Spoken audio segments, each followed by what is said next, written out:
अस्सलाम वालेकुम जी। उम्मीद है आप सब खैरियत से होंगे, ठीक ठाक होंगे और अपना बेहतरीन ख्याल रख रहे होंगे। जी हाँ, कंफर्टेबल विन तो नहीं कह सकता, लेकिन ये मेरे ख्याल में कह सकते हैं कि आप 5 विकेटों से जीत हासिल की है श्रीलंका के ख़िलाफ़। लेकिन आगे बढ़ने से पहले, मैच को थोड़ा सा पोस्टमार्टम करने से पहले, थोड़ा सा एनालाइज करने से पहले थोड़ी सी इस बात पे बात करना चाहूँगा कि क्या हम एक टीम ऐसी हैं जो फाइनल में खेलना डिज़र्व करती हैं?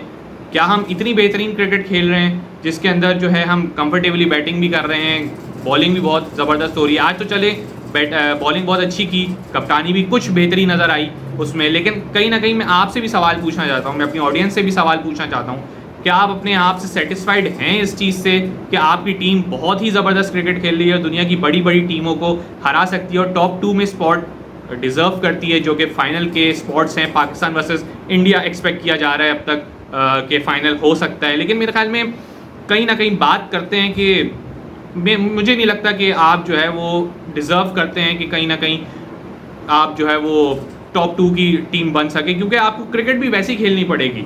अगर आज भी आप देखें तो 133 पे आपने रिस्ट्रिक्ट कर लिया श्रीलंका को। बात करते हैं बॉलिंग के ऊपर, आज अच्छी बॉलिंग की। आज डिफरेंस सिर्फ यही था कि बॉलिंग के अंदर कि हमने लेंथ सही रखी। मेरे ख्याल में आज बॉलिंग कोच जो है वो कुछ बताने में कामयाब रहे और माइक हैसन के भी कुछ ना कुछ इनसाइट्स जो हैं वो काम आए, क्योंकि मेरे ख्याल में लग रहा था कि आज कहीं ना कहीं स्टडी की भी थी पिच के ऊपर, कि पता था थोड़ा बहुत कि जो है पिच कहाँ पे करना है बॉल। आज थोड़ा सा short of the length ball कर रहे थे, लेकिन उसी जगह जो है वो श्रीलंका के बॉलर्स जो हैं वो काफ़ी बॉलिंग अच्छी नहीं कर सके। यकीनन उन्होंने जो है वो मैच ज़रूर फंसा दिया और आपको बता दिया कि जी हाँ, उन्होंने जो क्रिकेट खेली है पहले, कहीं ना कहीं वो आज चूके हैं, क्योंकि आज वो चूक गए हैं। बांग्लादेश के खिलाफ भी थोड़ा सा चूक गए, लेकिन मेरे ख्याल में जो है वो चीज़ें उन्होंने मेरे हिसाब से चीज़ें काफ़ी हद तक आपके सामने ला के रख दी, सिंप्लीफाई करके रख दी कि भाई आप जो है वो टॉप 2 की टीम एज अ डिज़र्व नहीं करते। मेरे ख्याल में आपने चीज़ें काफ़ी अच्छा खेली, बेहतर खेली, पार्टनरशिप आपकी लग गई नवाज़ और हुसैन तलत की। एक हुसैन तलत का आउट था, अगर वो दे दिया जाता तो मेरे ख्याल में जो है वो नज़दीकी मामला था। आज चूँकि आज लग रहा था कि बॉलिंग तो बहुत अच्छी की, एरिया में अच्छी बॉलिंग करते रहे। जो है वो शाहीन शाह अफरीदी ने 3 खिलाड़ियों को आउट किया, हारिस रऊफ़ ने 2 खिलाड़ियों को आउट किया, कप्तानी बेहतर थी सर्कल के अंदर। आज पता था कि किससे बॉलिंग करानी है, क्योंकि पता था। लेकिन यही बात है, इंडिया के खिलाफ मैच में आपको पता ही नहीं था कि आपने बॉल किससे कराना है, क्योंकि आप पावर प्ले का छठा ओवर साइम अयूब को दोबारा देने आ गए। 9 ओवर में शुरू किया आपने, 3 ओवर साइम अयूब को करा दिए और साइम अयूब से आपने छठी बॉलिंग छठे ओवर के कराया पावर प्ले का। तो वो कहीं ना कहीं नज़र आ रहा था कि जो है वो आपको पता ही नहीं, आपको आइडिया नहीं है। आपने हारिस रऊफ़ को भी इस्तेमाल कर लिया था, अबरार को भी इस्तेमाल कर लिया, साइम को भी इस्तेमाल कर लिया पावर प्ले में, कोई प्लान नज़र नहीं आया। आज प्लान नज़र आया, कप्तानी बेहतर थी, बॉलिंग बहुत अच्छी की, लेकिन तारीफ करनी होगी एक श्रीलंकन बैटर की, जो है कमिंडू मेंडिस। श्रीलंका का स्टाइल ऑफ प्ले यही है कि उन्होंने अटैकिंग क्रिकेट खेलनी है। कुशाल मेंडिस आज नहीं खेल सके, कौशल परेरा इतना अच्छा नहीं खेल सके, निशांका आज अच्छा नहीं खेल सके, क्योंकि उनकी फ्रेम ऑफ माइंड, क्योंकि उनका जो कोच हैं वो सनत जयसूरी है, उनका अटैकिंग माइंडसेट है शुरू से आगे पहले से ही चार्ज करना, और वो चार्ज करके के ही खेलते हैं, चार्ज करते हैं, खेलते हैं, कामयाबी हासिल करते हैं। आज उनका प्लान इतना वर्क नहीं कर सका, मारने में सारे आउट हो गए, अक्रॉस मारने चले गए। तो मेरे ख्याल में वहाँ पाकिस्तानी बॉलर्स को चांस मिला, उन्होंने उसको पूरा कैपिटलाइज किया। लेकिन कहीं ना कहीं अगर टारगेट थोड़ा सा आज 20-30 रन और बना लिए तो श्रीलंका ने, तो आपके लिए नामुमकिन हो जाता है ये मैच आज निकालना। तो इसलिए मैं आपको कह रहा हूँ कि कहीं ना कहीं आप जो है वो एक अच्छा स्पॉट डिज़र्व नहीं करते, टॉप 2 में डिज़र्व नहीं करते, क्योंकि आप ऐसी क्रिकेट नहीं खेल रहे। आप दुनिया की नंबर 1 टीम जो इस वक्त नज़र आती है वो है इंडिया, उसको नहीं आप हरा सके। आप एक डिपार्टमेंट में सही करते हैं, दूसरे डिपार्टमेंट में ख़राब करते हैं। उस दिन आपने बैटिंग में सही कर लिया तो बॉलिंग में इंडिया के खिलाफ ख़राब कर लिया।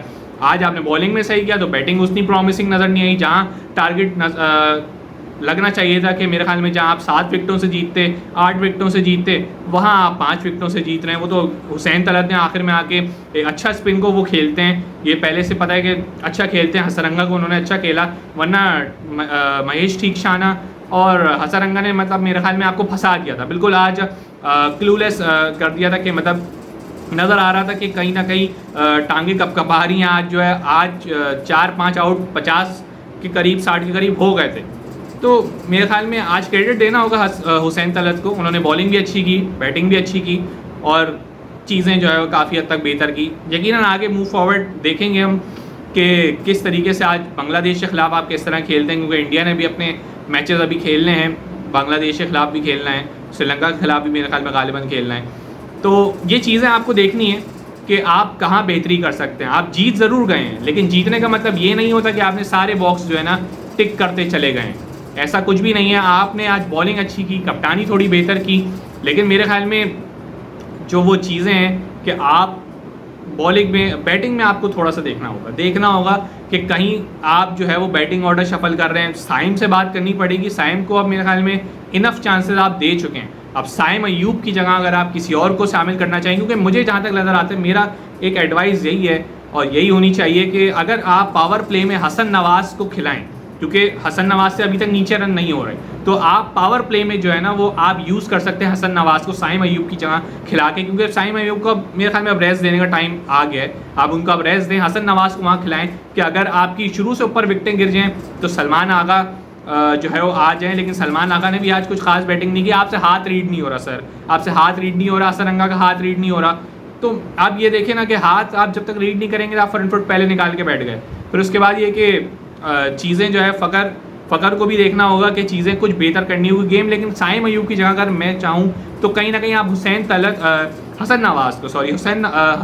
नवाज़ को आप खिला सकते हैं। आप अपनी 11 में एज पावर प्ले का पावर हिटिंग बैट्समैन के तौर पे, अगर पावर प्ले में एक आधी विकेट गिर जाती है और उस पर आप अगर यूज़ करना चाहें तो हसन नवाज़ को आप वहाँ यूज़ कर सकते हैं।